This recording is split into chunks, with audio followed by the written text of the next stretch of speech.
साल का आखिरी दिन था, 31 दिसंबर। रात में सब तरफ रोशनी छाई हुई थी। सब लोग बहुत खुश थे और नए साल के आने की खुशियां बना रहे थे।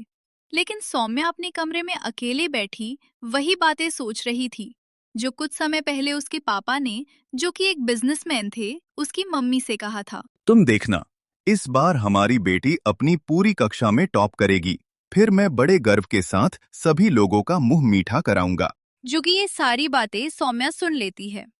अब वो अपने कमरे में बैठी ही बातें सोच रही है कि पूरा साल निकल गया और अब परीक्षा की तैयारी करने के लिए मेरे पास कुछ महीने ही बाकी हैं। अगर मेरी अच्छी मार्क्स नहीं आए तो, और अगर मैं फेल भी हो गई तो। ये सारी बातें सोचकर वो उदास हो जाती है और अपने बिस्तर से नीचे उतरकर अपनी किताबें लेकर पढ़ने लगती है। पढ़ने के बाद पढ़ते पढ़ते उसे वही नींद आ जाती है।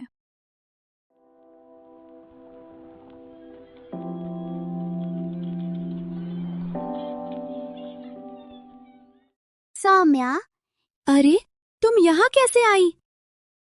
क्या तुम्हें अपने लक्ष्य तक पहुंचने में डर लग रहा है? तुम बोल कैसे सकती हो?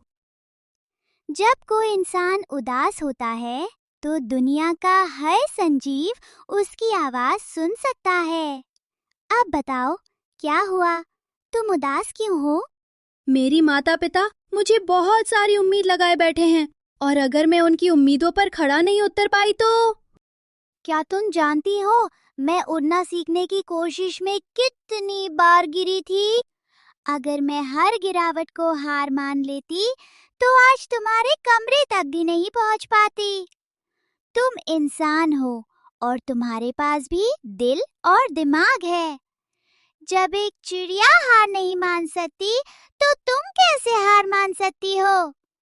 तुम्हें आज ही नए साल से एक नई शुरुआत करनी चाहिए, क्योंकि नया साल सिर्फ कैलेंडर नहीं बल्कि तुम्हें एक नई शुरुआत करने का मौका भी देता है। तुम छोटी छोटी कोशिशें से ही एक बड़ा मुकाम हासिल कर सकती हो। लेकिन क्या सच में मैं खुद को बदल पाऊंगी? अगर कोई व्यक्ति खुद को बदलना चाहे तो दुनिया की कोई भी ऐसी ताकत नहीं है जो उसे रोक सके। और याद रखना, आसमान उन्हीं का होता है जो हर दिन पंख आजमाते हैं।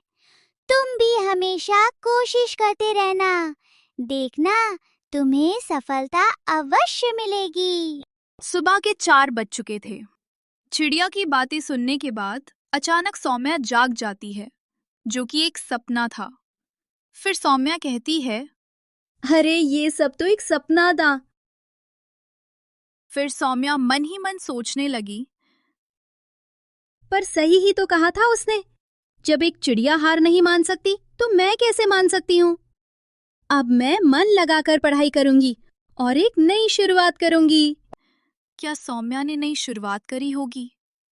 इसका पार्ट 2 देखने के लिए हमारे चैनल अमेजिंग स्टोरी मेकर को सब्सक्राइब करना ना भूलें।